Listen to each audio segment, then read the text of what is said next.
हमने नोटिस किया है कि 92% अवाम जो ये वीडियोस देखती है वो नॉन सब्सक्राइब्ड है हमारे चैनल को। तो आपसे एक हम्बल रिक्वेस्ट ये है कि इस चैनल को प्लीज़ सब्सक्राइब करें ताकि आपके लिए हम बेहतर से बेहतर कंटेंट बनाएं और बड़े से बड़े डॉक्टर्स को अपने प्लेटफॉर्म पे ला सकें। Thank you. बहुत सारे ऐसे पेशेंट हैं जो सर्वाइकल पेन के में मुब्तला है, यानी गर्दन में उनको तकलीफ हो रही है और हमें अक्सर मैसेज भी करते हैं और हमारे पास विजिट भी करते हैं कि डॉक्टर साहब हमारी गर्दन में बहुत पुराना मसला है, हमें सर्वाइकल हो गया। तो अक्सर लोग एमआरआई के साथ आते हैं। एमआरआई में नज़र आता है कि इनकी जो है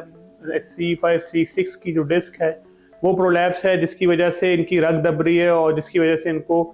कंधे में भी दर्द जा रहा है, बाजू के अंदर भी दर्द रेडिएट कर रहा है और गर्दन भी खिंची हुई है। देखिए, इन